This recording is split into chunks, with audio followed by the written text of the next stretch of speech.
The gunshot cracked through the warehouse, and Alexander Reed threw himself over Isabella Monroe's body without a second's hesitation, his own back exposed to the next bullet. "Don't you dare die for me!" She screamed, blood on her hands, not knowing whose. "I already told you," he growled, dragging her behind the crates. "I can't resist you anymore, and I'm not about to lose you to the man who destroyed your father," because the secret she'd carried through his gate had just gotten them both marked for death. And neither one of them was walking away from this warehouse the same person who walked in. If this story already has your heart pounding, you're in the right place. Subscribe to this channel, follow every word to the very end, and drop a comment telling me what city you're watching from.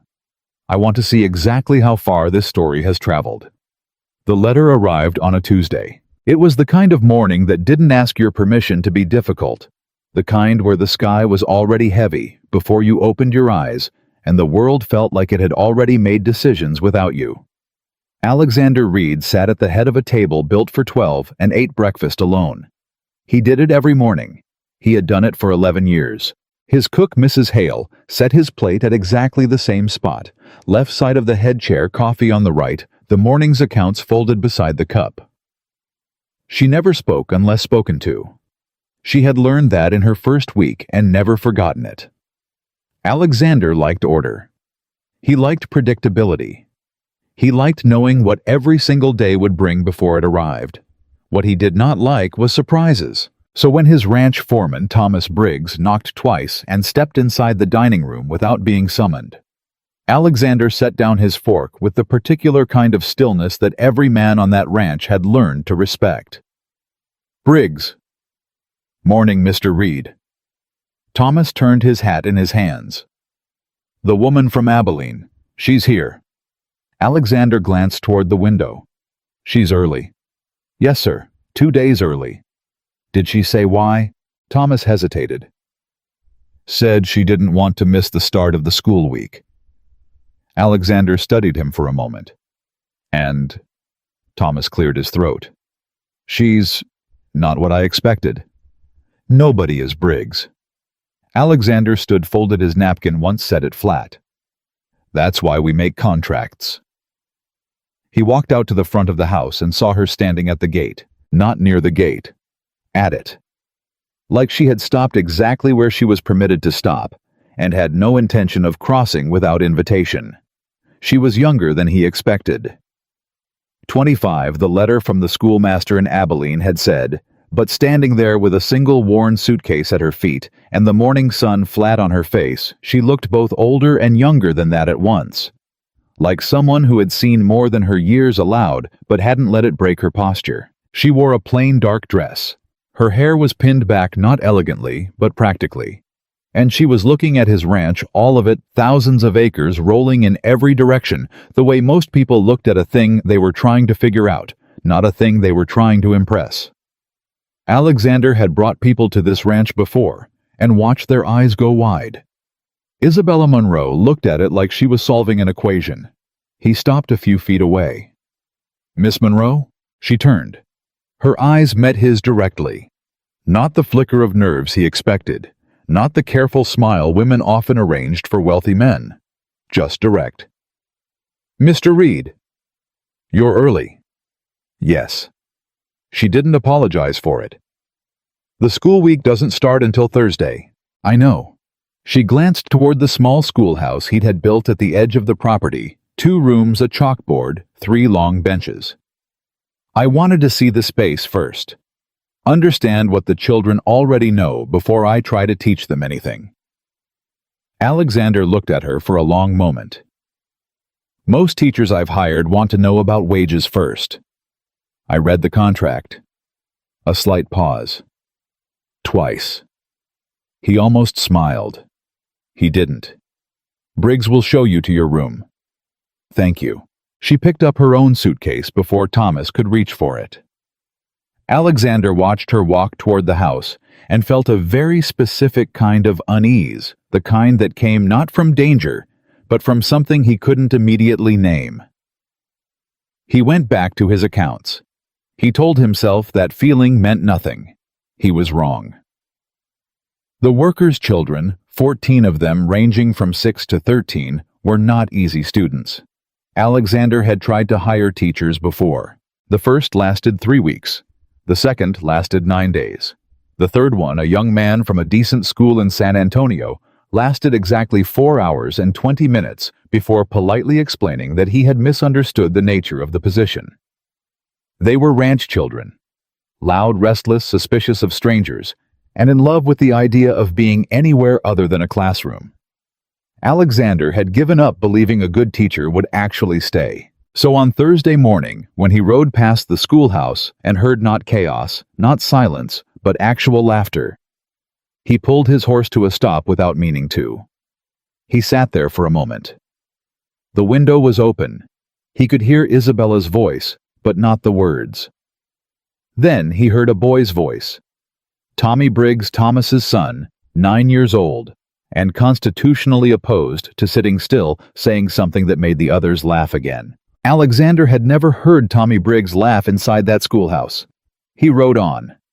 But he slowed his pace more than usual on the way back.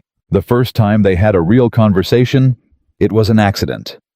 3 weeks into Isabella's time on the ranch, Alexander came home later than intended from a survey of the north fence line. The house was dark except for the library where a lamp still burned. He almost kept walking. He wasn't certain why he didn't. He pushed the door open slightly and saw Isabella sitting cross-legged on the floor with an old book open across her knees and a small kit of tools beside her needle thread, a thin strip of linen, a tiny pot of paste. She was repairing the spine. She was doing it the way someone does a thing they learned young automatically without looking at her hands, the way the body remembers something the mind has almost forgotten. "That's an 1841 edition," Alexander said. She didn't startle. She looked up calmly as though she had heard him approach. "I know. The binding was splitting at the 4th signature. Another month, and you'd have lost the last 60 pages. He stepped inside. "Where did you learn to do that?" Something moved across her face. Not quite a smile. Something more complicated. "My father." She looked back down at the book. He had a lot of books, not enough money to replace them. The quiet that followed wasn't the empty kind. "What did he do?" Alexander asked, leaning against the doorframe, a pause that lasted just a beat too long. "He ran a small ranch, eastern Texas." She pressed the linen strip gently. "Nothing like this." Past tense. She didn't answer right away. "He died," she said finally. 3 years ago. "I'm sorry." "Are you—" The question caught him off guard, not rude, not challenging, just honest, like she was genuinely curious whether the condolence was real. "Yes," he said. She looked at him then, with an expression he couldn't fully read. "Then you're one of the few." She turned back to the book. Alexander should have said goodnight. He pulled a chair from the reading table and sat down instead. "What does that mean?" "It means," she smoothed the linen with her thumb, "that when my father died, most people were more interested in what he left behind than in the fact that he was gone. Land dispute." Another pause. "Something like that." Alexander watched her hands work. "You're careful," he said. "With books. With answers." She looked up at him again, held his gaze for a moment. "Mr. Reed," she said quietly. "So are you." He had no response to that, because she was right. October came, and with it the first real cold. The ranch shifted its rhythms. The men worked shorter days. The cattle were moved to closer pasture. Fires were lit earlier in the evening, and the house, which in summer felt like a collection of rooms that happened to share walls, became something closer to a home. Isabella had been there 7 weeks. She had, without anyone asking her, begun to fill in spaces Alexander hadn't realized were empty. She fixed the latch on the kitchen door that had been sticking since July. She found the right pitch to get the Morales twins to stop fighting during lessons. She started leaving the library lamp burning a little longer each night, not for herself, but because she noticed that Alexander worked in his study adjacent to it, and that he always moved quieter when the library was dark. Small things. But Alexander noticed small things. He noticed them the way a man who has lived alone notices everything with a precision born from the fact that there is nothing else to distract you from reality. One evening, Thomas Briggs knocked on the study door while Alexander was reviewing ledgers. Problem with the Connolly cattle, Mr. Reed. Fence on the east lines down in 2 places. Again. Yes, sir. Could be the Whitmore operation. Their cow hands have been drifting close to our eastern border the last few weeks. Alexander set down his pen. The name landed in the room like something thrown. The Whitmore operation. Yes, sir. They've expanded considerably since Mr. Gerald Whitmore took over from his father. Aggressive about borders. I'm aware of what Gerald Whitmore is. Alexander's voice was even, controlled. Post extra riders on the east line. I want someone there every day until that fence is reinforced. Understood. Thomas left. Alexander returned to his ledgers, but the pen didn't move. Gerald Whitmore. There were names you carried through life the way you carried old injuries quietly, with a particular awareness that told you when the weather was about to change. Whitmore was one of those names. He didn't tell Isabella about Whitmore. He didn't tell anyone about Whitmore. He told himself it wasn't her concern. It wasn't anyone's concern but his own. But 2 days later, Alexander walked past the schoolhouse at the end of the lesson day and heard a name through the open window that made him stop walking. A child's voice, Clara Morales, 8 years old, and sharp as a new knife. My daddy says the Whitmore men were asking questions in town. And then Isabella's voice, careful, very careful. What kind of questions? About the ranch, about who works here. A pause. About you. Silence. Alexander stood very still outside the door. About me? Isabella's voice was steady, but there was something underneath it that hadn't been there before. Yes, ma'am. About where you came from. What did your daddy tell them? That you were a good teacher and it wasn't their business. A beat. Your father is a smart man, Clara. Then the sound of children packing up their things, and Alexander stepped back quickly, moving away before the door could open. He walked back toward the house with the specific kind of calm that is the opposite of calm. Someone was asking about Isabella, and Isabella had not asked why. She had only asked what they said. That night, he found himself doing something he hadn't done in years. He sat across from her at dinner. Not at the head of the table. Across from her, the two of them in the middle of a table built for 12 with Mrs. Hale's stew growing cool between them. Isabella glanced up when he sat down. You usually eat later, she said. I finished the accounts early. They ate in silence for a moment. Tell me about Abilene, he said. She looked up. What about it? How long were you there? 2 years. Before that, a beat, Galveston. And before that, Mr. Reed. You can call me Alexander. She blinked, set her spoon down. That's formal is exhausting, he said. You've been here almost 2 months. Call me Alexander. She looked at him for a moment as if she was trying to determine the intent behind the offer. All right. She picked her spoon back up. Before Galveston, I was in Tyler. You move around. I have. Why? Work. She said it the way people say a thing that is true but not complete. Teaching work. Yes. Texas isn't short of teaching positions. No, it isn't. So why keep moving? She met his eyes. Something passed through her expression, not fear, not quite, but something close to it. Then she arranged it away. I like new places, she said simply. Alexander held her gaze for a moment. I don't believe that, he said. She didn't look away. I know. The honesty of it, the open acknowledgement that he knew she was withholding something, stopped him more than a lie would have. He looked down at his bowl. The Whitmore operation has been pushing on my eastern fence line, he said, as though that were the next natural subject. Isabella's spoon paused. I see. Aggressive family, Gerald Whitmore in particular. He didn't look up. Did you know that name before you came here? The pause was half a second too long. I've heard it, she said. Most people in this part of Texas have. Yes. Steady. Too steady. You've never mentioned them. You've never mentioned them to me before either. He looked up. She was watching him with that direct expression, the one she had the very first morning at the gate, when she looked at his ranch like she was figuring it out.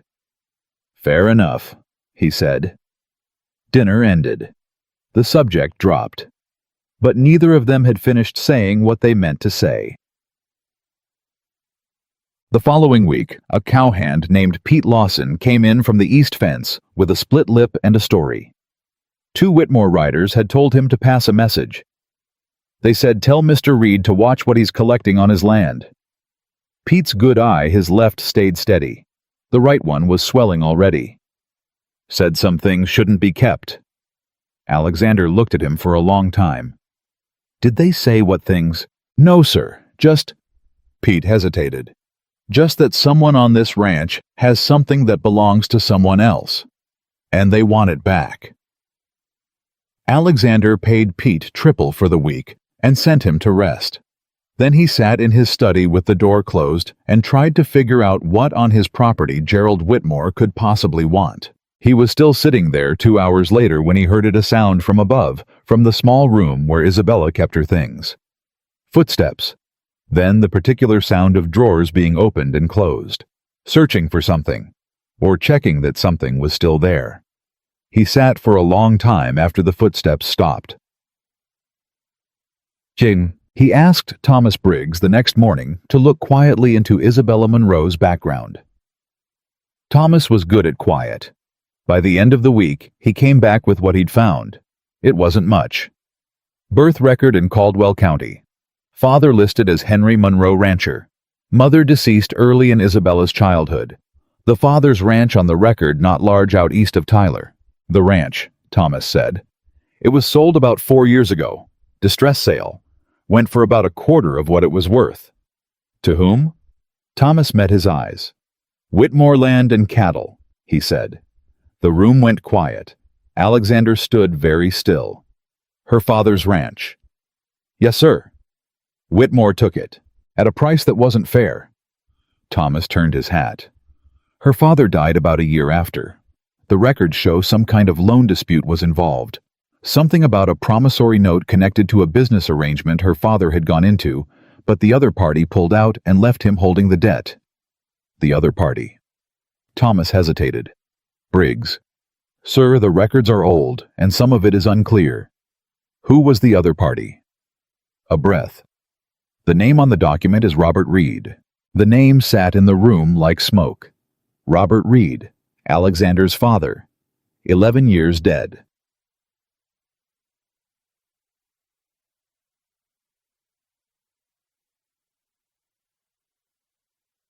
He didn't go to Isabella directly. He sat with it for 3 days.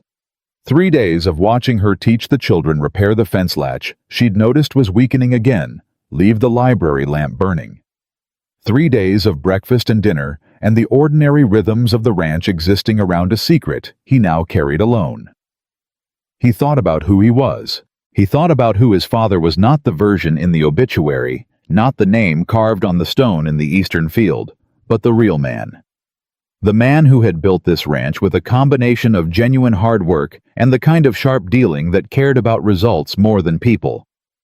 Robert Reed had been admired. Robert Reed had not been kind. And Alexander had spent most of his adult life trying to separate himself from that fact without ever quite naming it. On the 3rd night, he went to the library. Isabella was there as she usually was. Reading this time. Not repairing anything. She looked up when he came in. She saw his face. And whatever she saw there, he would never know exactly what made her set the book down slowly. She knew. She knew that he knew. He could see it in the way her shoulders settled, not with relief exactly, but with the particular loosening that happens when a person stops holding something they've been holding too long. Isabella. Alexander. Her voice was quiet. He sat down in the chair across from her. They looked at each other across the low table, the lamp between them, the shadows falling the same way they always did. "Henry Monroe," he said. She closed her eyes briefly, opened them. "My father," she said. "I know. How long have you known?" 3 days. She nodded slowly. Her hands were still on the closed book. "I wasn't planning to—" She stopped, started again.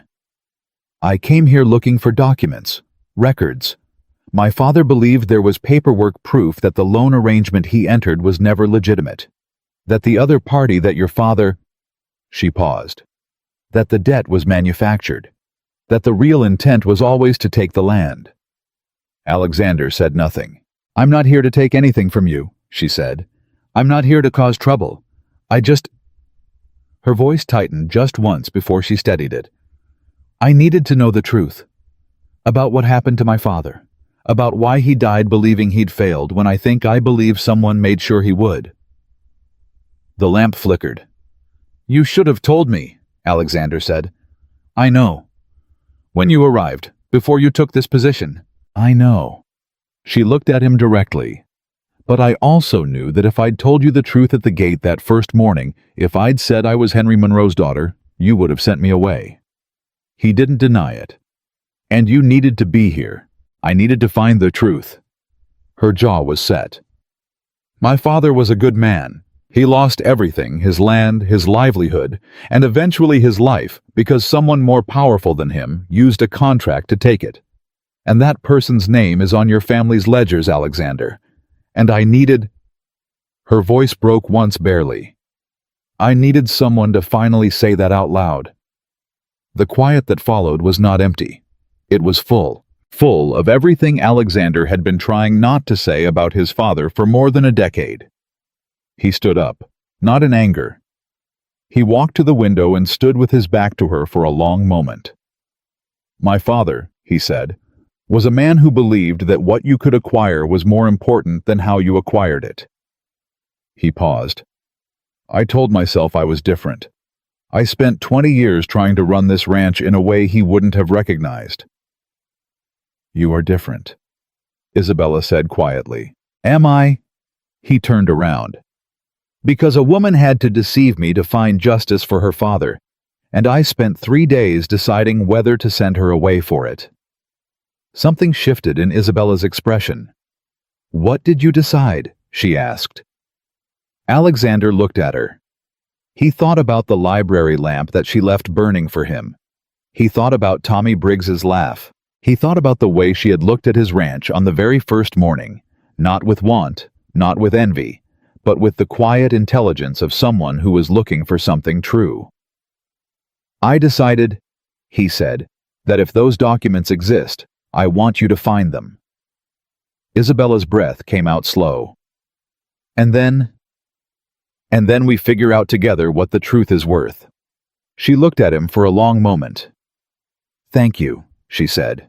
It was the most honest thing either of them had said to each other, and neither of them quite understood yet that something had just changed between them, something that had nothing to do with documents or land or the name of a dead man in an old ledger, something that would take the rest of this story to fully become what it already quietly was.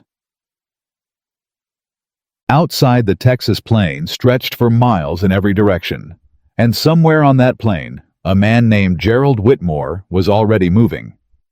Because Gerald Whitmore had heard the same rumors Thomas Briggs had heard. A woman had come to Reed Ranch, a woman whose last name was Monroe, and Gerald Whitmore understood exactly what that meant.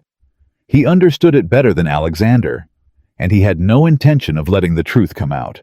Not now, not ever, not while he still had men who could make problems disappear quietly, and a lawyer in San Antonio who knew how to bury a document where no one would ever look. The only question was, how long did he have before Alexander Reed figured out what he was really protecting? The answer, though no one knew it yet, was not long enough. The morning after Alexander told Isabella he wanted her to find the documents, neither of them pretended the conversation hadn't happened. That was the thing about truth. Once you said it out loud, it didn't go back into the box.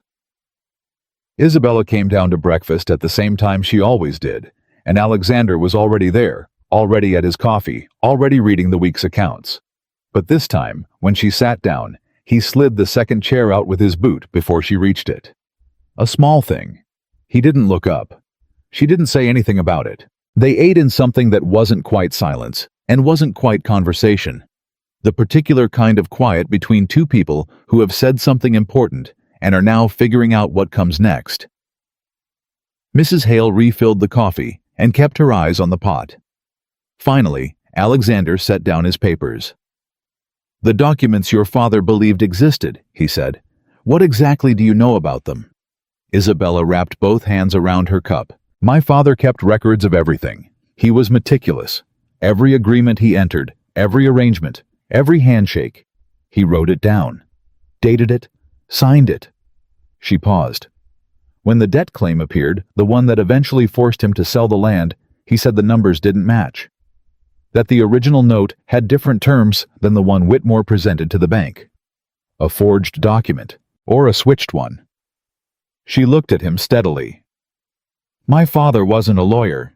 He didn't know how to prove it. But he kept a copy of the original, a carbon copy made on the day he signed. He told me before he died that he had hidden it somewhere safe." A breath. "He told me the name of the person who helped him hide it." Alexander looked up. "Who?" "A man named Caleb Marsh." A beat. "Marsh," Alexander said slowly. "There was a Caleb Marsh who worked on this ranch, bookkeeping, left about 12 years ago." "Yes," Isabella said quietly. "He left right after your father died." The silence that followed was the kind with weight in it. "You think the document is here," Alexander said. "I think if Caleb Marsh hid something from my father and then left this ranch immediately after your father's death, yes. I think whatever he hid somewhere on this property." Alexander leaned back in his chair. His expression was the careful, settled kind that meant his mind was moving fast underneath. "And you've been looking?" "Since I got here." "Without finding anything?" "Without finding anything." She held his gaze. "This is a very large ranch, Alexander." He almost smiled. "Not quite." "It is," he said. He stood picking up his coffee cup and walked to the window, stood there for a moment. "I'll have the older hands questioned, discreetly. Anyone who was here in my father's last years." Isabella looked at him. "You're sure you want to do this?" "No." He turned around. "But I'm doing it anyway." That was all he said. It was enough. What Alexander didn't tell Isabella, what he told no one, was that the name Caleb Marsh had hit him somewhere specific. Not because he'd known Marsh well. He hadn't. He'd been 19 when Marsh worked the books for his father, old enough to be aware of the man, but young enough that the adults around him operated in a world he hadn't yet been invited into. But he remembered one thing. He remembered his father, 2 months before he died, having an argument behind a closed study door. Alexander had been passing in the hallway. He hadn't meant to listen. He hadn't been able to stop himself. His father's voice hard and cold. "That copy doesn't exist." And another voice. Marsh's voice he understood now, quieter, but with something underneath it. "I'm telling you, Robert, it exists. And if that man ever finds a lawyer willing to look at it, he won't. You can't know that. He's a rancher with a failing operation and a dead wife. He's not finding a lawyer." A pause. "And you're going to stop worrying about things that aren't your concern." The door had opened. Marsh had come out, seen young Alexander in the hallway, and said nothing. Just walked past. 2 weeks later, Marsh was gone. Alexander had never thought about that conversation again. He'd told himself it was none of his business. He'd told himself his father knew what he was doing. He'd told himself a lot of things at 19 that he now understood were just ways of not having to know what he didn't want to know. Standing at the window on that November morning, 30 years old, and the full weight of a man's conscience pressing on him, Alexander Reed finally allowed himself to stop pretending he hadn't always known something was wrong. He put down his cup. He went to find Thomas Briggs. Thomas had 3 names. Men who had been on the ranch long enough to remember Caleb Marsh. Two of them were retired, living on the property in the small houses Alexander's father had built for long service hands. The third was a man named Edgar Coles, 71 years old, who still came in 3 mornings a week to help with the horses, because, as he said, he'd rather work than rot. Alexander found Edgar in the second stable. "Mr. Reed?" Edgar didn't look up from the bridle he was oiling. "Something wrong with the horses?" "No." Alexander leaned against the stall door. "I want to ask you about Caleb Marsh." Edgar's hands didn't stop moving, but something in his shoulders changed. "Marsh." A careful tone. "Haven't heard that name in a while. How well did you know him?" "Well enough. Kept to himself mostly. Good with numbers, not much else." "When he left, did he say anything?" "Give any reason." Edgar oiled the strap. "He said he was going to his sister's in Houston." "Did he ever go?" A pause, longer than the question required. "I don't know," Edgar said. "I never heard from him again." He looked up then, and his eyes were steady and careful, and held something Alexander recognized as the particular look of a man who knows more than he intends to say. "Why are you asking about Marsh now?" "Something's come up. Something to do with the Monroe girl." Alexander went still. Edgar's gaze didn't waver. "I'm 71 years old," the old man said quietly. "I've worked this land longer than some of the trees. I know who her father was. I knew him by name when he was still operating Goodman Fairman. Heard about what happened to his land." He set the bridle on the post. "And when I heard the new teacher's name was Monroe, I thought either it was coincidence or it wasn't." "It wasn't?" Alexander said. Edgar nodded, slowly, like a man who had been waiting 11 years for someone to simply say that out loud. "Before Marsh left," Edgar said, "I helped him move some things out of the office. Just boxes, old files. He asked me to carry one to the cellar under the old equipment shed, the one they tore down in '88. Alexander's chest tightened. "The cellar's still there," he said. "Yes, it is." Edgar picked up the bridle again. "Been sealed up since the shed came down. Don't think your father ever went down there after that." "Do you think something is still down there?" Edgar was quiet for a moment. "I think," he said carefully, "that Caleb Marsh was a man who knew he'd helped do something he shouldn't have. And I think men like that sometimes leave things behind so that if it ever needs to come right, it can." He went back to oiling the leather. Alexander stood there for 3 seconds. Then he turned and walked toward the old equipment yard at a pace that was almost a run. The cellar door was rusted over and half buried under years of accumulated dirt and weeds. Alexander needed a crowbar, which he got from the tool shed, and 20 solid minutes of pulling before the door gave. He'd told no one where he was going. He went alone. Because whatever was down there, if anything was down there, he needed to see it by himself first. He needed to know the truth before he decided what to do with it. He climbed down 8 stone steps in the dark, lit a match, found an old lantern on a shelf just inside the door that still had oil in it. Lit it. Held it up. The cellar was small, mostly empty. Old tools, a broken wheel rim, the kind of debris that accumulates in a space no one uses. And in the back left corner, wrapped in oilskin cloth and tied twice with leather cord, a box, not large, about the size of a saddlebag flat on the sides. Alexander crouched, picked it up. The oilskin was stiff but intact. Whoever had packed this had packed it to last. He brought it up into the light. He sat down on the ground outside the old cellar and untied the cord with the kind of careful, deliberate movements a man makes when he knows what's in his hands matters. Inside the oilskin, a folder of papers. He opened it and read. He read for a long time. The wind moved around him, and the ranch operated normally in the distance. Horses men, the ordinary business of 1,000 acres, and Alexander sat on the ground like he was 20 years younger and had just been told something that changed everything he knew, which was in fact exactly what was happening. Isabella was at the schoolhouse when she heard his boots on the path. She knew his walk, she'd learned it without realizing the particular weight and pace of it, the way it changed when something was wrong versus when he was simply in a hurry. This walk was different from both. This walk was the walk of a man carrying something heavy that wasn't in his hands. She told the children to read the next 2 pages on their own.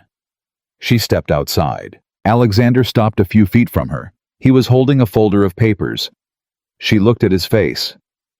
"You found it," she said. "Yes." She looked at the folder. "Is it what my father said it was?" "Yes." His voice was even, but underneath it was something that had the sound of a man taking a very long fall. "The original note. Your father's copy. The terms are different from the one Whitmore presented to the bank. Significantly different. The interest rate, the terms of default, the cosigner, all altered." Isabella said nothing. "There's also a letter," Alexander said. "From my father to Gerald Whitmore's father, written 3 months before your father's ranch was sold. It confirms that they had an arrangement. That the plan was always to—" He stopped, pressed his jaw together.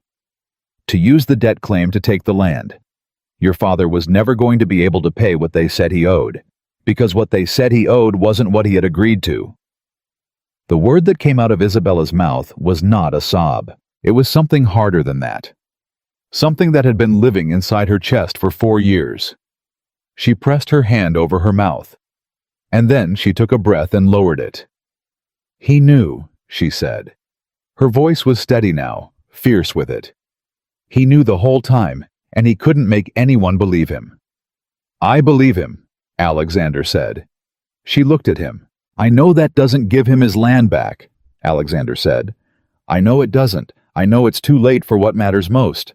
But Isabella, I believe him, and I'm going to do something about it." She looked at him for a long time. "What are you going to do?" "I'm going to take this to a lawyer in Austin. A real one, not someone with Whitmore money in his pocket." He held up the folder. "This document is evidence of fraud, not old family gossip, not a grievance. Evidence. The kind that holds up. Whitmore will fight it.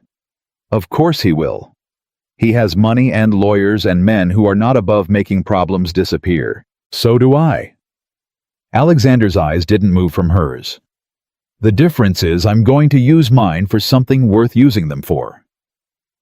Something happened in Isabella's expression that she couldn't control, a fracture in the composure she'd been maintaining for 4 years, since her father's funeral, since she'd started moving from town to town, carrying a name no one wanted to hear and a mission no one had helped her with. "Why?" she asked. And it came out raw, unguarded, the genuine question underneath all the others. "You don't owe me anything. You don't owe my father anything. Why would you do this?"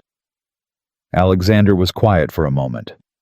"Because my father did," he said simply, "and I'm the one still standing." Isabella turned away.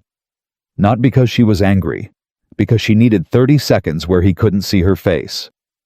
When she turned back, she was composed again, but her eyes were bright. "All right," she said. "All right. Let's take it to Austin." They didn't go to Austin that week, because the day before they were planning to leave, Gerald Whitmore came to Reed Ranch. Not his men, not a message, Gerald Whitmore himself. He was 53 years old, built like a man who had spent his life reminding other people of his size, and he rode up to the front gate on a horse that cost more than most men on this ranch earned in a year. He had 2 riders with him, but they stayed back. Thomas Briggs came to find Alexander in the study. "Whitmore's at the gate." Alexander set down his pen. "Alone. 2 men with him. Stayed back at the road." "All right." Alexander stood. "Tell Miss Monroe to stay inside." Thomas hesitated. "Sir." "I mean it, Briggs. Tell her." He walked out to the front of the house. Gerald Whitmore was a man who smiled the way some animals showed teeth. "Reed." He tipped his hat, like they were neighbors, like this was a courtesy call. "Whitmore." Alexander stopped at the base of the porch steps, not coming down, not inviting him up. "I don't recall sending an invitation." "No, you didn't." Whitmore looked around the property with the particular look of a man appraising something he wants. "Beautiful ranch. Your father built it right. Yes, he did. Even. Careful. I heard you have a new teacher for the workers' children. Word travels. In a county this size, it does. Whitmore's smile stayed exactly where it was. I also heard she has an interesting last name. Teachers often do. A pause. Whitmore looked at him. I'm going to be direct with you, Reed, because I think you're the kind of man who appreciates that. I appreciate it when people say what they mean, yes. Whatever that woman has told you, whatever she's shown you, it's old business. Old grievances from old men who didn't understand how things worked. Whitmore's voice was pleasant, but the pleasant was a layer over something harder. Her father entered into a business arrangement that he couldn't honor. That's not fraud. That's commerce. Is that right? The Whitmore family has built something significant in this county over 30 years. We have relationships. We have obligations to the community. He leaned forward slightly in the saddle. A woman with a grudge and some old papers is not the kind of thing that needs to become a legal matter. It becomes messy. It becomes public. It hurts people who don't deserve to be hurt. A pause. People on both sides. Alexander looked up at him. Is that a threat, Gerald? It's a conversation between neighbors. Then I'll have one back. Alexander's voice was easy. Not friendly. Easy in the way of a man who is not afraid. Whatever my father's business arrangements were, they're mine to answer for now. And I intend to answer for them properly. If you have a legal concern about documents or proceedings, I suggest you speak to my lawyer in Austin. He paused. His name is John Hartwell. You may know the name. He doesn't have Whitmore money in his pocket. Something shifted in Whitmore's face. Just slightly. You do that, he said. Over a woman who came to your ranch under false pretenses. She came here looking for the truth, Alexander said. The pretenses were someone else's. The silence between them was the particular kind that happens between two men who have finished talking and are deciding what comes next. Whitmore settled back in his saddle. I hope you understand what you're choosing, he said. I hope you understand what I'm not choosing, Alexander replied. Whitmore turned his horse. He rode back down the road without another word. His two men followed. Alexander watched them until they were gone. Then he turned and walked back into the house. Isabella was not inside. She was standing at the side window of the parlor, where she had a clear view of the front gate. She had seen all of it. I told Briggs to tell you to stay inside, Alexander said. He told me. She turned from the window. Her face was white, but her jaw was set. I don't take orders particularly well. I noticed. He walked past her to the study. He's going to move quickly now. He knows we have the documents. How does he know? Because he's been watching this ranch. Alexander opened the desk drawer and pulled out a traveling case. He knew your name before he came here. That means he's had men watching for weeks, probably since you arrived. He came today because something told him we'd found what we were looking for. He looked up. We leave for Austin tomorrow morning, before dawn. Isabella stared at him. Tomorrow. Tonight if you prefer. Alexander. She stopped, seemed to make a decision. He said it would be messy. He said it would hurt people on both sides. He said that to frighten you. He's not wrong about messy. No. Alexander met her eyes. He's not wrong about messy. Things worth doing usually are. He paused. Are you frightened? A beat. Yes, she said. Good. He went back to the case. Means you're paying attention. Jang. That night, Isabella sat at the small desk in her room and wrote a letter. She didn't know who she was writing to exactly. Her father was dead. She had no real friends left in Texas. She'd moved too many times, spent too many years becoming someone careful and contained and self-sufficient, to the point where self-sufficient was just another word for alone. She wrote to her father anyway. She told him she'd found the document. She told him what it said. She told him his name was going to be cleared one way or another, even if it cost her everything she had. And then she wrote something she hadn't meant to write. She wrote, "I think I understand now why you always said the right person will stand beside you and not in front of you. I think I'm beginning to understand what that looks like." She folded the letter. She didn't send it anywhere. She put it in her suitcase underneath the old letter she'd been carrying since her father died, the one in his handwriting that said simply, "The truth is the only thing that weighs nothing. Carry it." She closed the suitcase. She lay down on the narrow bed and did not sleep. At 3 in the morning, she heard something. Not inside the house. Outside. Below her window. A sound that was wrong. She sat up. Listened. Footsteps, more than one person, moving across the yard in a direction that shouldn't require anyone to be moving at 3 in the morning. She got up. Went to the window. 2 figures.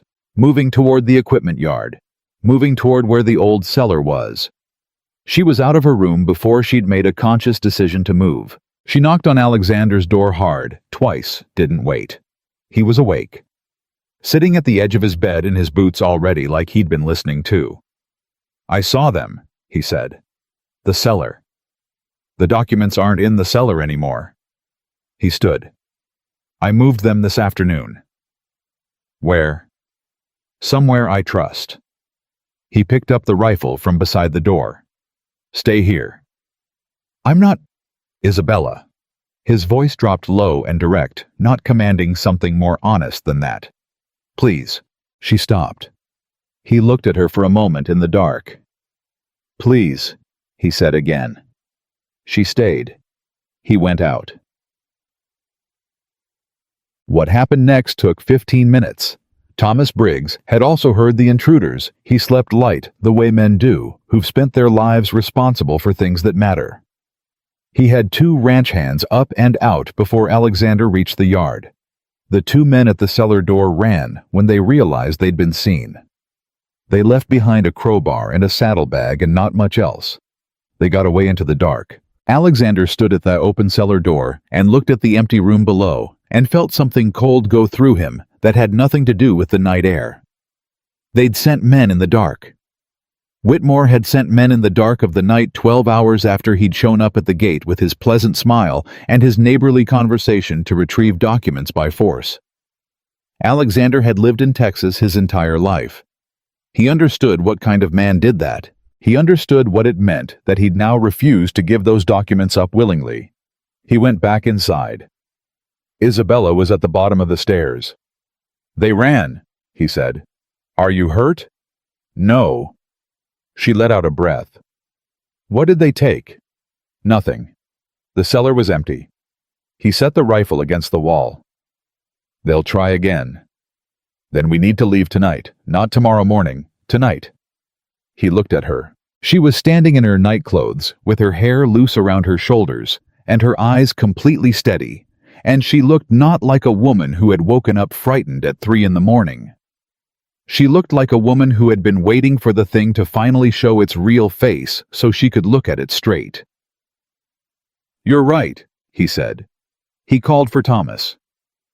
By 4 in the morning, they were on the road. The ride toward Austin through the pre-dawn dark was not comfortable, and it was not romantic, and it was nothing like the stories people told later. It was cold. The road was rough. Isabella sat straight in the saddle and said very little for the first 2 hours. At some point, the sky began to lighten at its edges. Not sunrise, yet just the suggestion of it. Isabella said without looking at him, "I want to tell you something." "All right. When I came to your ranch?" She paused. "I told myself it was only about the documents. Only about my father. I told myself I would find what I came for and leave, and it wouldn't be complicated." Alexander didn't say anything. "I was wrong about that," she said. The road stretched out ahead of them in the gray light. "I know," he said. She looked at him then. "You know." "I noticed," he said simply. "About 3 weeks after you arrived." Something moved through her expression, somewhere between startled and helpless, and trying not to show either. "What did you notice?" "That you left the library lamp burning." He kept his eyes on the road. That you fixed the kitchen latch without being asked. That you said goodnight to my house at the end of every evening like it was a person. He paused. People who are only passing through don't do that. She was quiet for a moment. You should have said something. So should you. I had reasons. So did I. He glanced at her. 11 years of very thorough reasons. The road curved. The sky lightened another degree. Alexander, she said. Yes. When this is over. He said, I'm going to have a very long conversation with you that has nothing to do with documents, or your father, or my father, or Gerald Whitmore. She looked at him. He looked back just briefly. Is that agreeable? A beat. Yes, she said. The sun, when it finally came fast the way it does in Texas all at once without warning, filling everything. They rode into it together, and neither of them looked back. They didn't know yet what was waiting for them in Austin. They didn't know that John Hartwell, the lawyer, had received a visitor the day before, a man carrying kind you don't hire to talk. The man said, voice shaking now. I heard the name Dutch Callahan. That's all. I swear that's all I know. Alexander felt something in his chest go very still and very cold at the same time. He'd heard that name before. Everyone in this part of Texas had, in the way you hear about a rattlesnake before you ever see one secondhand in warnings, in the lowered voices of men who didn't want to say more than they had to. Dutch Callahan wasn't a rancher, wasn't a cowhand, wasn't anything as simple as a hired gun. He was a man Whitmore brought in when a problem needed to stop existing entirely. Where is he now? Alexander asked. I don't know. I swear to God I don't know. I'm just watching. I report back, that's all I do. Alexander studied him for a long moment. The fear in the man's face was real. This wasn't someone playing a part. He eased the pistol back, but didn't holster it. You're going to walk back to whoever's paying you, Alexander said. And you're going to tell them you lost me. You understand? The man nodded fast. And if I ever see you near that house again, Alexander said low, or near her, I won't ask questions next time. The man didn't wait to be told twice. He was gone down the alley before Alexander had even finished holstering his weapon. Alexander stood there another moment, breathing hard adrenaline draining out of him in a cold wave. Dutch Callahan. Whitmore hadn't just sent watchers. He'd brought in someone whose only job was to make people disappear. Alexander didn't go back to the hotel. He went straight to Ellery's house. Isabella opened the door before he even knocked. She'd been watching from the front window, she admitted later. Unable to sleep. Some instinct keeping her awake. She took one look at his face and knew. What happened? Get Ellery, now. They sat in the front parlor. 20 minutes later, Alexander, Isabella, and the retired judge. A thin man in his 60s, with sharp, careful eyes that had clearly seen a great deal in his years on the bench. Alexander told them everything. The man who'd followed him. The name. Ellery's face changed when he heard it. Dutch Callahan, he repeated slowly. You know him, Isabella said. I know of him. Ellery's voice had gone quiet. I presided over a case 8 years ago, a land dispute similar to this one, actually though smaller. The man contesting a fraudulent claim died before the case went to trial. Fell from his horse, they said. Broken neck. He paused. I never believed it was an accident. I never could prove otherwise. The room was silent. You think Whitmore had him killed? Isabella said. I think, Ellery said carefully, that Gerald Whitmore has a documented pattern of his opposition disappearing before their cases reach a courtroom. And I think if Dutch Callahan is in Austin, we are past the point of simply worrying about documents being stolen. Isabella's hands were shaking. She pressed them flat against her knees to stop it. Alexander watched her do it. Something in his chest twisted. Then we finish this fast, Alexander said. Hartwell files everything tomorrow morning. Full petition, full request for inquiry, everything we have. We don't wait. We don't give him time to do anything else. Speeding the filing doesn't remove the danger, Ellery said.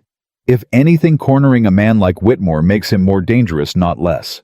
A man who feels his entire fortune sliding away doesn't calculate carefully. He reacts. So, what do you suggest? Alexander said. Sit and wait for Callahan to find one of us in an alley. I suggest, Ellery said, that you both stay under this roof until the petition is filed and public. Once it's part of the court record, killing either of you accomplishes nothing for him. The documents exist independently of you now. It's the window between tonight and the filing that's dangerous, not after. Alexander looked at Isabella. She looked back at him, and for the first time since he'd known her, he saw something in her face that wasn't composure or careful control. He saw fear. Real fear, not for herself, he realized. For him. You should go back to the ranch, she said suddenly. Tonight. Now. Let Hartwell file without you here. No. Alexander. No. His voice was firm, final. I'm not leaving you in this city with a man like Callahan somewhere in it. And I'm not going to be the reason you're the one he finds. Then we stay together, Alexander said. Under one roof, like Ellery said. Both of us, or neither. Isabella opened her mouth to argue, then closed it, because she understood in that moment that arguing with him about this was not going to work. And some small, unguarded part of her, a part she had kept locked away for 4 years, ever since she'd learned that depending on people was how you got hurt, didn't actually want it to work. She wanted him to stay. All right, she said quietly. Together. Meh. That night, the house was quiet, in the particular way houses go quiet when everyone inside is listening for something they hope doesn't come. Isabella couldn't sleep. She sat by the window of the guest room, watching the empty street below. Every shadow suddenly suspicious. Every sound amplified in her mind into something it probably wasn't. She heard a soft knock. It's me. Alexander's voice low through the door. She opened it. He stood there, still dressed, rifle in hand, clearly not planning to sleep either. I'm taking first watch downstairs, he said. Ellery's taking the back of the house. You should try to rest. I can't. He looked at her for a moment. Neither can I, he admitted. They stood there in the doorway, the whole weight of the last 4 years. Her 4 years, his 11 sitting quietly between them. Can I sit with you? Isabella asked. Downstairs. I don't want to be alone up here. Alexander hesitated only a second. Yes, he said. They sat together in the front parlor through the deep hours of the night, the lamp turned low, rifle across Alexander's knees, Isabella wrapped in a blanket in the chair beside him. They didn't talk about Whitmore or Callahan or documents. They talked quietly about small things, her father's ranch before everything went wrong. The sound of rain on a tin roof. She still remembered from childhood. Alexander's mother, who had died when he was 7, and whom he barely remembered, except for the smell of her hair, some flower he'd never been able to identify since. Somewhere near 4 in the morning, exhaustion finally won. Isabella's head came to rest against his shoulder. She didn't move it away. He didn't ask her to. He sat very still, rifle across his knees, and let her sleep against him, while he kept watch over the both of them, until the first gray light came through the curtains. It was, he would think later, one of the most peaceful hours of his entire life. It would not last. Hartwell filed the petition at 9 the next morning. By 11, word had already reached the courthouse steps that the Reed name and the Monroe name were connected to a fraud claim against Whitmore Land and Cattle, the largest operation in 3 counties. By early afternoon, the story had reached the newspapers. Alexander sat in Hartwell's office reading the first printed account with a strange hollow feeling in his chest, seeing his father's name in black ink connected to the word forgery. Felt like watching a stranger's obituary rewritten in a language he barely recognized. This is good, Hartwell said, watching him read. Public attention protects you now. Whitmore can't quietly make either of you disappear without every eye in the state turning toward him. That's good for us, Isabella said. What about the county officials who allowed the forged document to stand as record? What happens to them? That, Hartwell said, is exactly what the inquiry will determine. And I suspect, Miss Monroe, that at least one clerk is about to have a very difficult few weeks. Alexander set the newspaper down. What happens now? Now, Hartwell said. We wait for Whitmore's response. He'll have lawyers of his own. He'll claim the document is fabricated, that you two conspired to forge it, that this is an attempt at extortion. Standard defense. He looked at them both steadily. It will get uglier before it gets better. Are you both prepared for that? Isabella looked at Alexander. Alexander looked back at her. Yes, they said nearly together. Hartwell almost smiled. Then let's get to work. The response from Whitmore's legal team arrived 4 days later, and it was exactly as ugly as Hartwell predicted. They claimed the document was a forgery created by Isabella Monroe herself, motivated by resentment over her father's business failure. They claimed Alexander Reed had been manipulated by a grieving young woman into damaging his own family's reputation. They requested the entire case be dismissed as frivolous and demanded financial penalties against both petitioners for wasting the court's time. Isabella read the filing in Hartwell's office with her jaw tight and her hands folded so hard her knuckles went pale. They're calling me a liar, she said quietly. And worse. They're calling you desperate and manipulative. Hartwell said, not unkindly, because that's the only defense available to them. If they admit the document is real, they lose everything, so they have to attack its source instead. It's working, Isabella said. I can feel it working. People in the street already look at me differently. Some people, Alexander said. Not everyone. Enough people. Hartwell folded his hands. There's a way to answer this decisively, he said. The document's authenticity can be verified independently. A handwriting analyst cross-referenced against county archive samples of your father's signature and Robert Reed's signature both. If we can prove beyond doubt that both signatures are genuine and that the numbers were altered after the fact, their entire defense collapses. Then let's do that, Alexander said immediately. It will take time. 2 weeks, possibly 3, to secure a qualified analyst and complete a thorough comparison. We don't have 3 weeks, Isabella said. Not with Callahan somewhere in this city. Hartwell looked between them. Then I suggest, he said slowly, that in the meantime you both stay visible. Public. Whitmore's more dangerous methods work in shadows. The more eyes on both of you, the harder it becomes for anything to happen quietly. Alexander nodded, but something in his chest was already turning over a different plan. One he didn't say out loud in that office because he knew exactly what Isabella would say if he did. He was thinking about drawing Callahan out, not waiting for him to strike, making him move first on Alexander's terms where Alexander could see him coming. He didn't tell Isabella that night.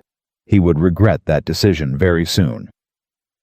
3 days passed without incident, and the quiet almost convinced Isabella to breathe again. Almost. On the 4th evening, a note arrived at Ellery's house delivered by a boy who said a man on the street had paid him $1 to bring it and who ran off before anyone could ask more questions. The note was addressed to Alexander. He opened it in front of Isabella and Ellery both. 3 lines in careful, deliberate handwriting. Mr. Reed, I have no interest in the woman. My business is with you. Meet me alone at the old grain warehouse on 5th Street midnight tomorrow, and this ends quietly. Fail to come, and it ends loudly for everyone you care about. No signature. None needed. Isabella read it over his shoulder and went pale. You are not going, she said immediately. Isabella, you are not going to meet that man alone in an empty warehouse at midnight. That is exactly what he wants. That is the entire purpose of the note. I know what the note is for. Then you know it's a trap. I know it's an opportunity, Alexander said quietly, to face this directly, instead of waiting for him to come at us again in the dark at a time and place he chooses, instead of one where I have some control. That is the same reasoning that gets men killed. Isabella. No. Her voice cracked just slightly, the composure she'd carried through everything finally showing its seams. I have already lost my father to men like this. I am not going to sit in this house and lose you too. The room went silent. Alexander looked at her. Really looked at her. The fear in her eyes, not for herself, not even for the case, but entirely nakedly for him. And something in his chest that had been closed for 11 years cracked open completely. Isabella, he said softer now. Don't, she said. Don't say something gentle to make me feel better and then go get yourself killed anyway. I'm not going alone, he said. She blinked. What? I'm going to the warehouse, Alexander said. But not alone. Ellery has connections with the Texas Rangers stationed here in Austin. We bring them. We let Callahan think he's meeting one man in the dark, and instead he finds out exactly how much danger he's actually in. Isabella stared at him. Slowly, some of the fear in her eyes gave way to something else, a kind of desperate, careful hope. You'd do that? I'm not interested in being brave for the sake of being brave, Alexander said. I'm interested in ending this. And ending it means facing him on terms that don't get me killed and leave you alone in the world. Isabella's breath caught. You thought about that, she said quietly. About leaving me alone. I think about it every time I consider doing anything dangerous, Alexander admitted. It's become a very persuasive reason not to. Ellery cleared his throat from across the room, a small, deliberate reminder that he was still present. I can have 4 Rangers in that warehouse an hour before midnight, he said. Hidden. Callahan won't see them until it's too late for him to matter. Alexander nodded. Then that's the plan. Isabella looked at him for a long moment. I'm coming, she said. No. Alexander. Absolutely not. His voice left no room for negotiation. You are the one thing in this entire situation Whitmore actually wants silenced. I am not putting you anywhere near that warehouse. Then let me wait close, not inside. Close enough that I'm not sitting in a parlor pretending I don't know exactly what's happening to you. He looked at her, really looked at her, at the fierce, frightened, determined woman who had walked into his life, carrying a secret, and had somehow, in a matter of months, become the only person he couldn't imagine his life without. All right, he said quietly. Close. Not inside. Thank you. Neither of them said anything else for a long moment. Then Isabella reached out and took his hand, simply without ceremony, the way you take hold of something you're afraid of losing. Come back to me, she said. Alexander's fingers closed around hers. I intend to, he said. Neither of them knew yet that midnight at the grain warehouse would not go according to Ellery's careful plan, that Dutch Callahan had not survived this long in his line of work by walking into traps he hadn't anticipated, and that the man waiting in the shadows on 5th Street the following night had already quietly found a way to turn their own ambush back on them. The night before the warehouse meeting, sleep found no one in Ellery's house. Isabella stayed close to Alexander in the parlor this time, not by accident, but because neither of them pretended otherwise anymore. She sat beside him on the settee, with her knees drawn up, watching him clean the same pistol he'd cleaned twice already, his hands needing something to do that wasn't sitting still with his own fear. Talk to me, she said quietly. About anything. I don't care what. He set the cloth down. When I was young, he said, before my mother died, she used to take me out past the north pasture at night. Just the 2 of us. She'd point out the stars and give them names that weren't the real names. She made them up. Said the real names belonged to men who'd never actually looked at them. Isabella smiled, small and sad. What did she call them? There was one she called the Wanderer's Friend, bright one low on the horizon in autumn. He looked toward the window, though there was nothing to see but curtains. She said it was there to remind lost men which way was home. Do you still look for it? Those 2 things. Alexander's throat worked. You're allowed both, he said, fierce and quiet. I am not losing either the truth or you. Not to Whitmore, not to Callahan, not to anyone. You can't promise that. No, he admitted. But I can promise I'll fight for it with everything I have. That's the only promise a man like me is honest enough to make. Isabella closed her eyes. That's enough, she whispered. That's more than enough. Morning came gray and slow. Ellery met with the ranger captain personally before noon, a broad-shouldered man named Wade Coulter, who had, it turned out, crossed paths with Dutch Callahan once before years earlier, in a case that had gone unsolved and unpunished. I've been wanting a reason to bring that man in for 6 years, Coulter said, studying the note Alexander had received. You've just given me one. He'll be expecting one man, Alexander said. Alone. Then we make sure that's exactly what he sees right up until it isn't. Coulter traced the warehouse's layout on a hand-drawn map. 4 of my men positioned here, and here. High ground blind spots covered. You walk in the front like he asked. We do the rest. And if he doesn't come alone either, then we adjust, Coulter said simply. But men like Callahan work best unwitnessed. My guess is he comes alone expecting to leave alone too. Isabella, standing near the window, arms wrapped tightly around herself, said nothing through the entire planning session. But Alexander could feel her eyes on him the whole time, memorizing something the way people memorize things they're afraid to lose. When the meeting ended and Coulter left to position his men early, Isabella crossed the room and stood in front of Alexander. I have one condition, she said. Name it. I'm not waiting here. I'm waiting 2 streets away close enough that if something goes wrong, I know within minutes instead of hours. Her chin lifted, daring him to argue. That's not negotiable. Alexander studied her for a long moment. He thought about every reason to refuse. He thought about how none of them would actually change her mind. 2 streets away, he said finally. With Ellery.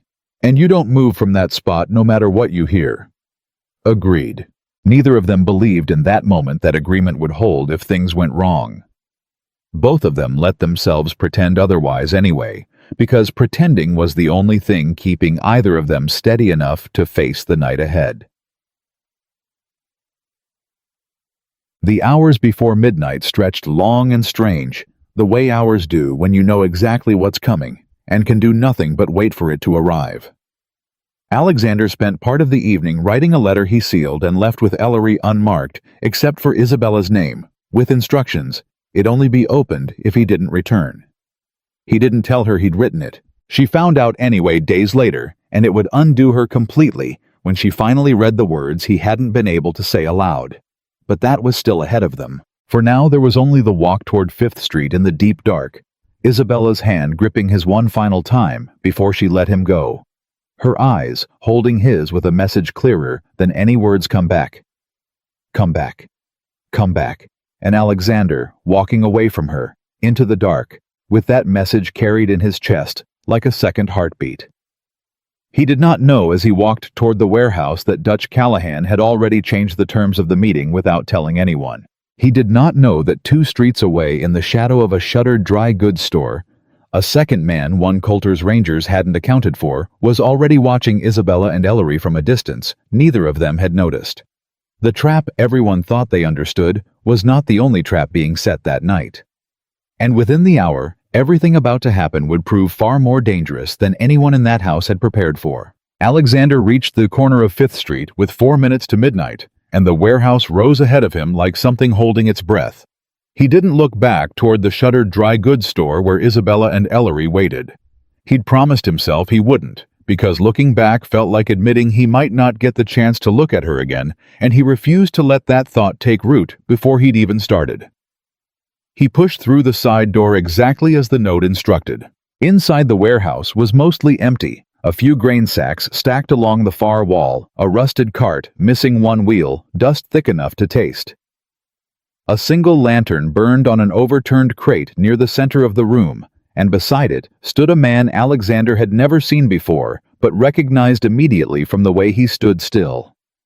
Unbothered, a man who had never once in his life needed to raise his voice to be dangerous. Mr. Reed. The voice was calm, almost polite. Punctual. I appreciate that in a man. Callahan. You've heard of me. A faint, humorless smile. Good. Saves us both some tedious introductions. Alexander kept his hand loose near his coat, aware though not visibly of exactly where each of Coulter's 4 rangers were positioned in the shadows above and around them. You wanted to talk, Alexander said. So talk. Direct. I like that too. Callahan studied him for a long moment. Here's my offer, Mr. Reed, and I'd encourage you to actually consider it before your pride answers for you. Drop the petition. Withdraw the documents. Tell your lawyer it was a mistake, a misunderstanding, whatever story lets everyone save face. Do that, and you and the girl both walk away from this untouched. And if I don't? Callahan's expression didn't change. Then I finish the job I was paid to finish, he said simply. And I promise you, Mr. Reed, I am very good at my job. You broke into a judge's house and tried to kill an unarmed woman in her bed. Alexander said, voice hard. That's not a job.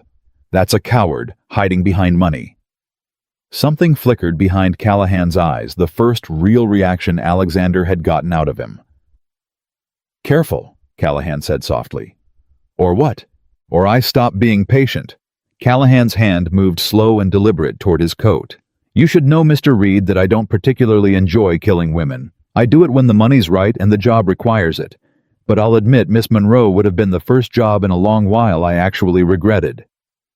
The rage that moved through Alexander in that instant was unlike anything he'd felt in 11 years of careful, contained living. You will never touch her, Alexander said, and his voice had gone somewhere cold and absolutely certain. Not tonight. Not ever. Bold words for a man alone in an empty... He's not alone, came Coulter's voice from the shadows, hard and final, as 4 rangers stepped into the lantern light, with rifles already raised. Dutch Callahan, you're under arrest for attempted murder, breaking and entering, and conspiracy. For 1/2 second, Callahan's face registered genuine surprise. Then, just as fast, something far more dangerous replaced it. He didn't reach for his gun.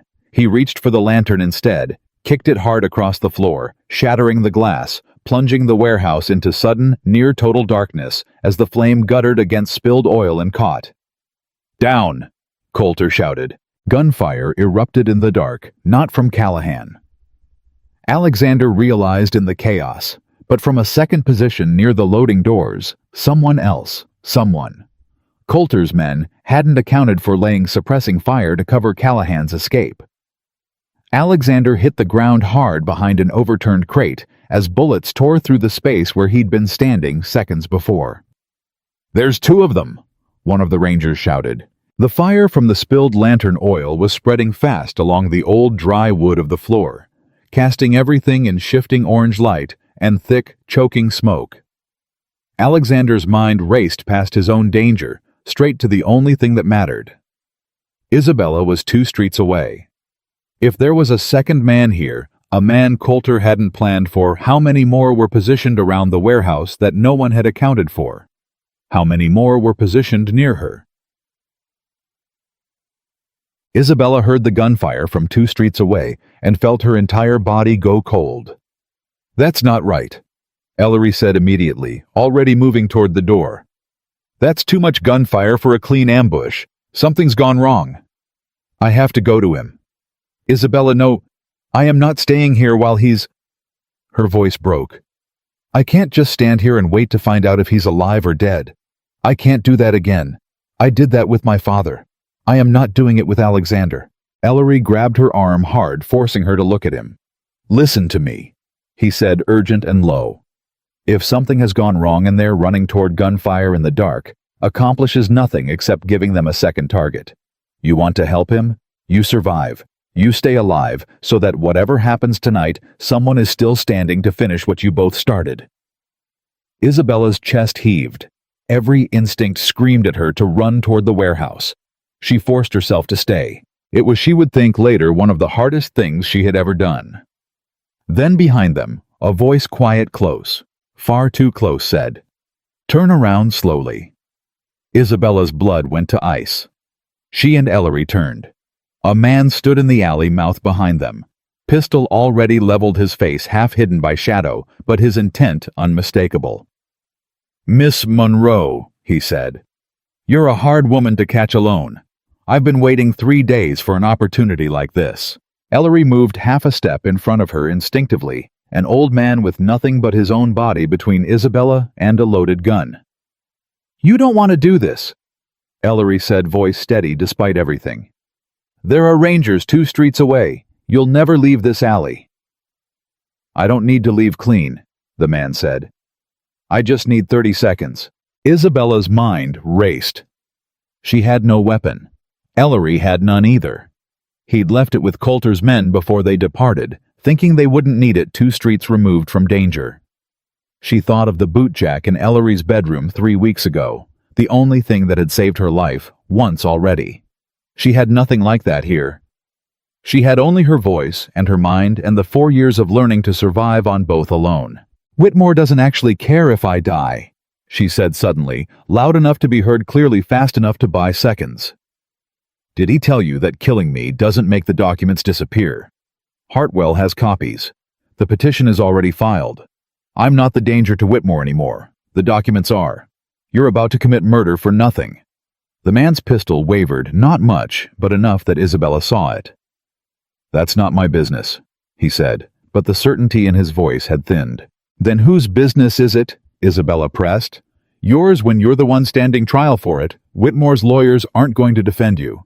You'll hang for this alone while he sits in his parlor with an alibi." "Shut up."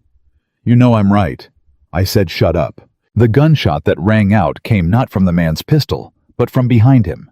Coulter's 5th Ranger, the one held in reserve exactly for a contingency like this, who had been quietly shadowing Ellery's party the entire walk from the house without either of them realizing it. The man dropped wounded in the shoulder, his pistol clattering to the ground. Isabella's knees nearly gave out with relief. "Miss Monroe." The ranger stepped forward quickly, kicking the fallen pistol away, pulling the wounded man's arms behind his back with practiced speed. "Captain Coulter suspected there might be a second team. I was told to stay close and stay hidden." "Thank God." Ellery breathed, one hand pressed to his own chest. "Thank God." Isabella was shaking too hard to speak. Her eyes were already turning back toward the warehouse, toward the sound of gunfire. That had, she realized with a fresh wave of terror, gone completely silent in the last several seconds. Silent could mean it was over. Silent could also mean the worst had already happened. "I need to go to him," she said again, and this time no one stopped her. Inside the burning warehouse, the fight had moved fast and brutal through smoke and shifting firelight.